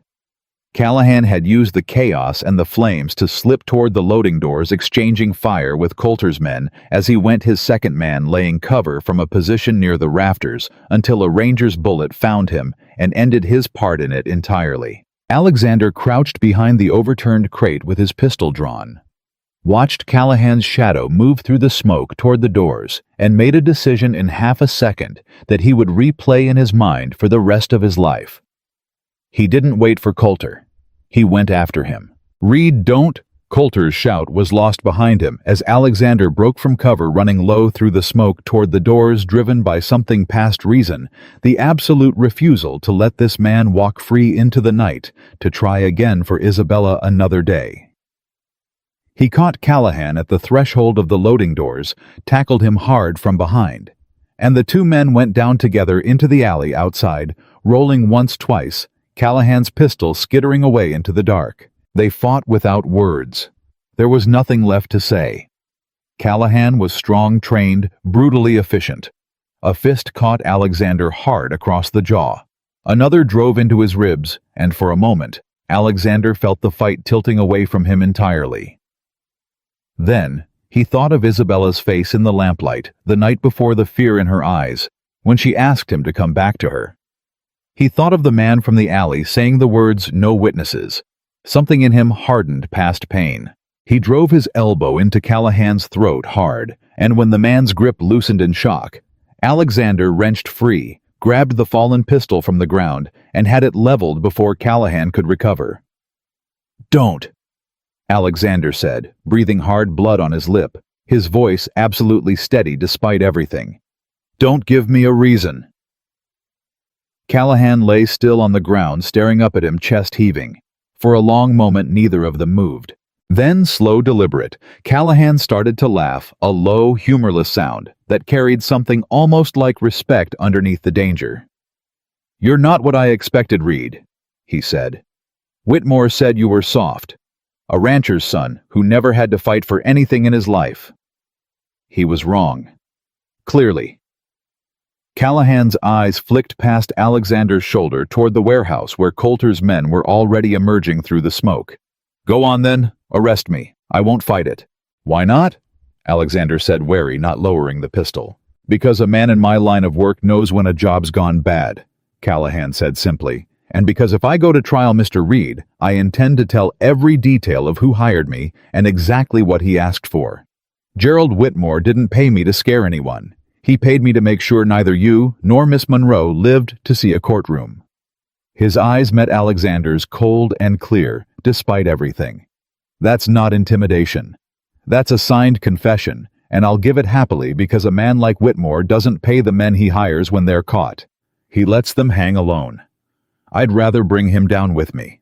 Coulter arrived, then rifle raised, 2 more Rangers flanking him. "Reed, step back. We'll take it from here." Alexander lowered the pistol slowly, still watching Callahan. "You'll testify," Alexander said. "Against Whitmore, in open court." "I said I would." Callahan let himself be pulled to his feet, hands bound behind him, and looked at Alexander one final time, with something that might have been the closest thing to admiration a man like him was capable of. "You should know, Reed, in 11 years of this work, you're the first man who's ever put me on the ground." "Get him out of my sight," Alexander said, and turned away before Callahan could see how badly his hands were shaking now that the fight was over. The warehouse fire was contained before it could spread to the neighboring buildings, though the structure itself was a loss by morning. 2 of Whitmore's men were dead. Callahan and his surviving partner were in custody, along with the man who'd cornered Isabella and Ellery in the alley, all 3 facing charges that would keep Texas newspapers occupied for weeks. Alexander found Isabella running toward him through the smoke-hazed street before he'd even fully cleared the warehouse doors. She didn't say anything. She simply threw herself against him so hard he nearly stumbled, her arms locking around his neck, her whole body shaking. "You're alive," she said, muffled against his shoulder. "You're alive. You're alive. I'm alive." His arms wrapped around her, holding her like he never intended to let go again. "I'm here. I thought..." Her voice broke completely. "I heard the gunfire and I thought, I know." He pressed his face into her hair. "I know. I'm sorry. I'm so sorry I made you wait through that." She pulled back just enough to look at his face, the split lip, the bruise already forming along his jaw, the soot and blood and exhaustion written across every inch of him, and something in her expression cracked open completely. "Never again," she said fiercely. "Do you understand me? Never again do you walk into something like that without me knowing exactly what's happening, exactly where you are, exactly. Isabella. I mean it, Alexander. I can't..." Her voice caught. "I can't lose another person I love to men like this. I can't survive that twice." The words hung in the smoke-thick air between them. She heard herself say them a half-second after they left her mouth, and her eyes went wide, as though she hadn't meant to say them so plainly, so completely without armor. Alexander went very still. "What did you say?" he asked quietly. Isabella's cheeks colored despite everything, despite the fire, the fear, the blood on his face, and the danger still not fully past. "I said..." She swallowed. "I said I love you. I think I have for weeks. I think I have since the night you told me you believed my father, and I just..." Her voice wavered. "I didn't want to say it like this. Not covered in smoke, standing in the middle of a street with a warehouse burning behind you." Something in Alexander's chest broke open entirely, the last locked door, the final piece of the wall he'd built 11 years ago, and told himself would never come down again. He cupped her face in both hands, ignoring the ache in his ribs, ignoring everything except her. I don't care what it's standing in front of, he said, voice rough. I love you, Isabella Munro. I have loved you since you fixed a book's spine in my library and told me the truth was carried, not carried lightly. Isabella made a sound that was half laugh, half sob, and kissed him before he could say anything else right there in the street, smoke curling around them. Coulter's men and Ellery and half of Fifth Street watching, and neither of them cared even slightly. When they finally broke apart, Isabella pressed her forehead against his. Both of them, breathing hard, both of them alive.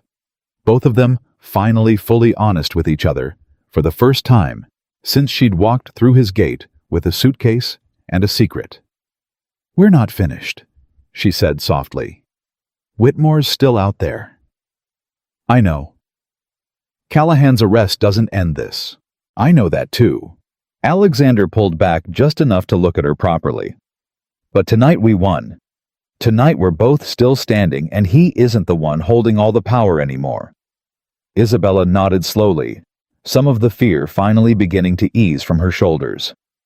Then let's finish what we started, she said.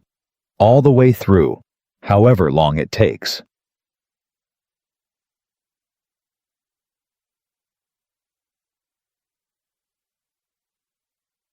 Callahan's confession delivered 3 days later to a room full of lawyers, a court reporter, and a visibly furious district attorney named Gerald Whitmore, directly and in devastating detail the payment, the instructions, the explicit order that neither Alexander Reed nor Isabella Munro survived to see the inside of a courtroom. It was, Hartwell said afterward, the single most damaging piece of testimony he had witnessed in 15 years of practicing law. Whitmore's lawyers scrambled. They tried to discredit Callahan as a paid liar, seeking to reduce his own sentence. They tried to separate their client from any knowledge of what his money had actually purchased. It didn't matter, because by the time Callahan finished testifying, the county land office had also completed its audit, an audit that revealed not one, but 11 separate transactions across 15 years, bearing the same signs of falsified terms and altered records that had cost Henry Munro his ranch. 11 families, 11 ruined lives quietly buried under the Whitmore name for over a decade. The newspapers that had once printed Whitmore's version of events now printed something entirely different. A portrait of a man who had built an empire, not through hard work and shrewd business as he'd always claimed, but through a decade-long pattern of fraud, intimidation, and when necessary, violence. Gerald Whitmore was arrested 11 days after the warehouse fire. He did not go quietly. But by then, it no longer mattered whether he went quietly or not. The truth had already outrun him the way truth eventually does when enough people finally stop being afraid to speak it, and Alexander Reed and Isabella Munro stood together on the courthouse steps the day the indictment was announced. Her hand in his, both of them finally fully free of the shadow that had followed them since the morning she first walked through his gate. Neither of them said much on the ride back toward Reed Ranch. There wasn't much left to say that hadn't already been said in a burning street, in a shaking embrace, in 3 words neither of them had planned to say, and both of them had meant with everything they had. The land was waiting for them. So was everything that came after the fighting finally stopped, the parts of a life neither of them had let themselves imagine until now. The ride back to Reed Ranch took 2 full days, and somewhere on the second afternoon, Isabella realized she hadn't looked over her shoulder once since they'd left Austin. She mentioned it to Alexander as their horses walked side by side along the familiar road, the fences of his land finally visible in the distance. I haven't checked behind us, she said, almost wondering at herself. Not since this morning. Alexander glanced at her. Is that strange? For 4 years I checked behind me every single day. Every town, every room, every road. She shook her head slowly. I didn't even notice I'd stopped. That's what it feels like, Alexander said quietly, when the thing chasing you finally stops being bigger than you are. She looked at him for a long moment, something settling in her chest that she hadn't let herself feel in longer than she could remember. Peace, not the absence of danger. Whitmore's trial was still ahead of them. Testimony still needed to be given. The 11 ruined families still needed their own justice worked through the courts. But the particular specific danger that had followed her, and now followed both of them, Callahan. The men in the dark, the fear of a knock on the door at 3 in the morning, that danger was gone. She hadn't understood until this moment how much of her body had been braced against it every single day. Alexander. Yes. Thank you, she said, for believing me, for fighting for something that started as my father's fight and somehow became yours too. Alexander reined his horse in, gently stopping in the middle of the road, and Isabella stopped beside him. It stopped being only your father's fight the moment I read that first document, he said. It became about who I wanted to be. Whether I was going to keep being a man who inherited silence, or become one who finally told the truth out loud. He reached over and took her hand. You didn't just bring your father's fight to my ranch, Isabella. You brought me back to myself. She felt tears rise unexpected and sudden and let them. I love you, she said again. This time slow and certain. No smoke, no danger, no burning warehouse behind them, just the open road and the ranch waiting ahead, and a man who had earned every word of it. I love you, Alexander said back. And I intend to spend the rest of my life proving that wasn't just something I said in a moment of relief. They rode the rest of the way home in a silence that held everything neither of them needed to say anymore. The ranch, when they finally arrived, looked exactly as it always had. The same fences, the same wide sky, the same long drive leading up to the house Alexander's father had built, with hands that had also quietly ruined lives to build it. But it felt different. Thomas Briggs was waiting at the gate, having heard by wire 2 days earlier that they were coming home safely, and the relief on his weathered face was unmistakable. Mr. Reed, Miss Monroe. He tipped his hat voice thick. Whole ranch has been asking after you both. How are the children? Isabella asked immediately, already sliding down from her horse, restless without their teacher. Thomas almost smiled. Tommy's been asking every morning when Miss Monroe's coming back. Something in Isabella's chest loosened at that, a small, ordinary joy after weeks of nothing but fear and fighting. Tell him tomorrow, she said. Tell him I'll be there tomorrow. They walked up toward the house together, and word spread fast across the ranch the way it always did. Hands stopping their work, families coming out of the small houses along the eastern row, Mrs. Hale appearing on the porch with her apron still on, and her eyes bright with unshed tears.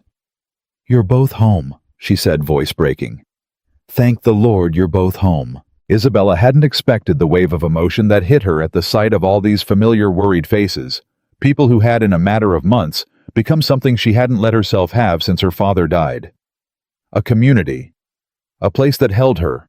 A home. She looked at Alexander, and he was watching her with an expression that told her he understood exactly what she was feeling, because in some way, after 11 years of solitary rule over this land, he was feeling it too.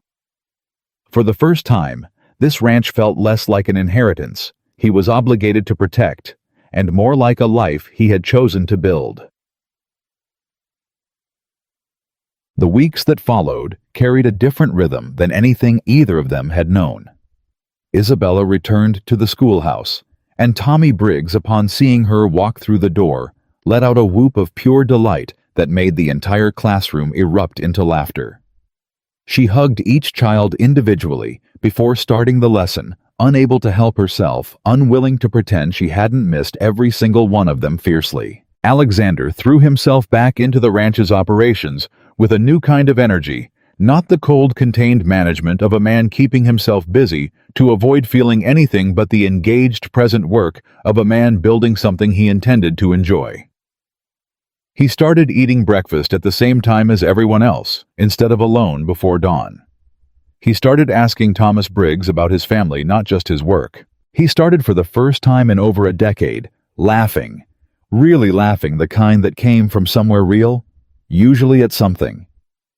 Isabella said at dinner, usually followed by her looking at him with open, delighted surprise, like she still couldn't quite believe she'd found this in him. But the trial still loomed ahead of them, scheduled for early spring, and some nights the weight of what was still coming pressed down heavy enough to steal the peace they'd only just found. Do you think he'll actually be convicted? Isabella asked one evening, sitting beside Alexander on the porch steps, watching the sun drop low over the western pasture. Hartwell believes so. Callahan's testimony alone should be enough. Combined with the audit findings. Alexander shook his head slowly. Whitmore built an empire on 11 counts of fraud we know of. There may be more we haven't found yet. And if he's convicted, then everything he took illegally gets returned, your father's land included. Alexander looked at her. You'll finally have it back, Isabella. What was always supposed to be yours. Isabella was quiet for a long moment, looking out at the darkening fields. I don't know if I want it, she said finally. Alexander turned to look at her, surprised. What do you mean? My father's ranch. Her voice was thoughtful, careful, working through something she was only now allowing herself to feel.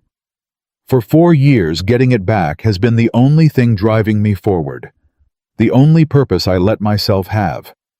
And now that it's actually within reach, she paused.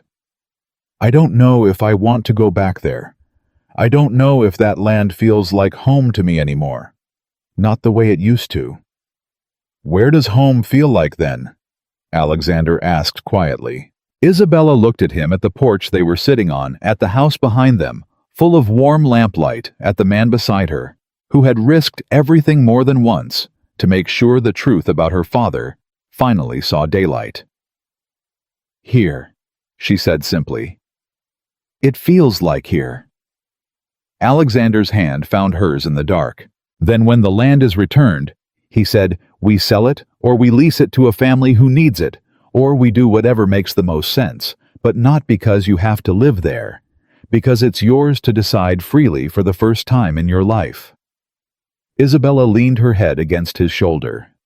I like that, she said. Freely. Get used to it, Alexander said softly. I intend for the rest of your life to work that way. Winter came hard that year, colder than usual, and the ranch settled into the particular quiet rhythm that deep winter always brought: shorter days, longer evenings. Fires kept burning in every room that could hold one. It was during this quiet stretch in early February that Alexander finally asked Isabella the question he'd been carrying in his coat pocket for nearly 3 weeks. He didn't plan it the way he'd imagined he might. Months earlier, no elaborate setting, no rehearsed speech. It happened instead on an ordinary evening in the library, exactly where everything between them had first cracked open months before. Isabella was repairing another book, an old habit that had become something closer to a ritual for her, a way of mending small things when the larger world felt too complicated to fix directly. Alexander watched her from the doorway for a long moment before stepping inside. You're doing that thing again, Isabella said without looking up, standing in doorways like you're deciding whether to come in. I was deciding something, Alexander admitted. Something in his tone made her set the book down and look up properly. What's wrong? Nothing's wrong. He crossed the room slowly, and when he reached her he knelt, not dramatically, not with ceremony, just simply the way a man kneels when he's finally certain of something he spent months circling. I've spent 11 years telling myself that loving someone was a door I'd already closed, that I'd built a life that didn't need it, that I was better off contained and careful and alone. Isabella's breath caught. Alexander, you walked through my gate with a suitcase and a secret. He continued, voice steady, despite everything trembling underneath it. And in less time than I would have thought possible, you took every one of those careful walls apart. Not by trying to, just by being exactly who you are. He reached into his coat and drew out a small ring, simple, unadorned, nothing like the ostentatious jewelry a man of his wealth could have easily afforded, and exactly the kind of thing he knew she would actually want. I don't want to spend the rest of my life being careful anymore, Isabella. I want to spend it with you, fully, completely. However much that costs, however much it risks, marry me. Isabella stared at him, tears already spilling over before she could find words. Yes, she said before he'd even fully finished the sentence, laughing through the tears. Yes, Alexander, yes. He slid the ring onto her finger with hands that weren't entirely steady, and when he stood, she was already in his arms, both of them holding on like the whole world had finally fully arrived at exactly where it was always meant to be.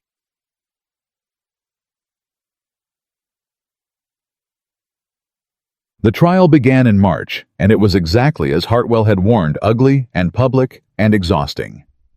But it was also in the end decisive.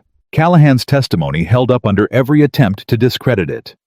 The county audit's 11 falsified transactions were laid out one by one before a jury that grew visibly angrier with each new family's story of ruin. Isabella herself testified, steady, clear, devastating in her simplicity, describing her father's slow decline after losing everything he'd built the funeral. No one from the county had bothered attending the years of moving from town to town, carrying nothing but a suitcase, and a determination that refused to die no matter how many doors closed on her. Gerald Whitmore sat through all of it, with the same composed, unbothered expression he'd worn at Reed Ranch's front gate months earlier, right up until the jury returned its verdict. Guilty on 9 of 11 counts of fraud. Guilty of conspiracy to commit murder. Guilty in the eyes of the entire county, watching of everything Isabella had spent 4 years trying to prove. The sentence handed down a week later ensured Gerald Whitmore would spend the remainder of his natural life behind bars, his empire dismantled, his land redistributed back to the families he'd stolen it from, his name forever attached in every Texas newspaper to the very fraud he'd spent 30 years hiding. Isabella stood on the courthouse steps that final day, Alexander's arm around her, and watched the man who had destroyed her father's life being led away in chains. She had expected somewhere deep down to feel triumphant. Instead, what she felt was quieter than that, something closer to release. "Is it strange," she said softly, "that I don't feel like celebrating?" "No," Alexander said. "Justice isn't usually a celebration. It's just the weight finally being set down." Isabella nodded slowly, feeling exactly that, a weight carried for 4 impossibly long years, finally fully set down. "My father can rest now," she said. "Yes," Alexander said. "He can." They were married in April on the ranch beneath the same open Texas sky that had watched over every part of their story: the arrival at the gate, the library conversations, the terror of the warehouse, the long ride home. It was not a large wedding. Isabella hadn't wanted large. She wanted the people who mattered: Thomas Briggs and his family, Mrs. Hale Edgar, and the other hands who'd worked the ranch for decades. Judge Ellery, who'd traveled from Austin specially for the occasion, and every one of the ranch children, Tommy Briggs included, who insisted on sitting in the very front row. Isabella wore a simple dress, nothing elaborate, and when she walked toward Alexander beneath the makeshift arch the hands had built from ranch timber and early spring wildflowers, she wasn't the frightened, careful woman who had arrived at that gate the summer before. She was someone entirely new, someone who had fought for the truth, and one who had found not just justice, but love in the process, who stood now in front of the whole community that had become her family and made a promise she intended to keep for the rest of her life. Alexander's voice broke just slightly when he said his vows. "I spent 11 years believing that love was a door I'd already closed," he said, echoing the words he'd said to her in the library months before, this time in front of everyone who mattered. "Isabella Monroe walked through my gate and proved me wrong in every way a man can be proven wrong. She brought truth into a house that had forgotten what it looked like. She brought warmth into a life that had gone cold. And she brought me finally completely back to myself." His voice steadied. "I promise to spend every day I have left proving I was worth that risk." Isabella, through her own tears, could barely manage her vows, but she managed them anyway, quiet, certain, unshakable. "You were worth every risk," she said. "You were worth walking into a house full of secrets. You were worth telling the truth even when it terrified me. And you will be worth loving completely and without reservation for as long as I live." When Alexander kissed her, the entire ranch erupted into applause, and somewhere in the crowd, Tommy Briggs let out a whoop loud enough to startle the horses in the nearby corral, which only made everyone laugh harder. It was everyone who was there would say for years afterward, the happiest day Reed Ranch had ever seen. Years passed the way years do, quietly, steadily, each one building on the last. Reed Ranch became known throughout Texas, not merely for its wealth, though it remained one of the most prosperous operations in the state, but for something rarer. It became known as a place where fairness mattered, where workers were treated with dignity, where a schoolhouse educated every child on the property, regardless of their family's station, and where the man who owned it all had learned through hard experience that the truest measure of a life wasn't what you accumulated, but who you protected along the way. Isabella never stopped teaching. She expanded the schoolhouse twice over the years, brought in a second teacher to help as the ranch's community grew, and became known throughout the county as a woman whose intelligence and integrity commanded respect far beyond what her marriage alone could have granted her. She never went back to live on her father's ranch, though she did eventually use the land restored fully to her name after Whitmore's conviction to establish something her father would have been proud of, a fund that helped struggling ranching families facing unfair debt claims get access to real legal counsel, the kind neither her father nor 11 other families had ever had access to when they needed it most. She named it simply the Monroe Fund. By the time it had helped its 40th family keep their land, Isabella had stopped counting how many lives it had changed because counting had stopped mattering. What mattered was that no other daughter would have to spend 4 years chasing the truth alone the way she had. Alexander watched her build all of this with a pride that never dimmed, not once, in all their years together. He was there for every milestone. The fund's founding, its first case, won its 10th, its 40th. He was there too, for quieter moments that mattered just as much, evenings on the porch, mornings at the same breakfast table, where they'd once sat across from each other, still full of secrets, the slow, steady accumulation of an ordinary life built on an extraordinary foundation. They had 2 children eventually, a daughter first whom they named Grace after Alexander's mother, and a son, 2 years later, whom Isabella insisted on naming Henry after her father. Henry Reed grew up hearing his grandfather's story not as tragedy, but as triumph.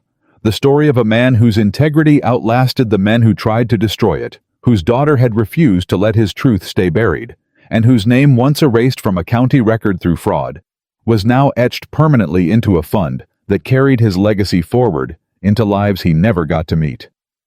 One evening many years later, when their children were grown and the ranch had settled into the particular gentle rhythm of a life fully, completely lived, Alexander and Isabella stood together on the same porch where he had once knelt and asked her to marry him.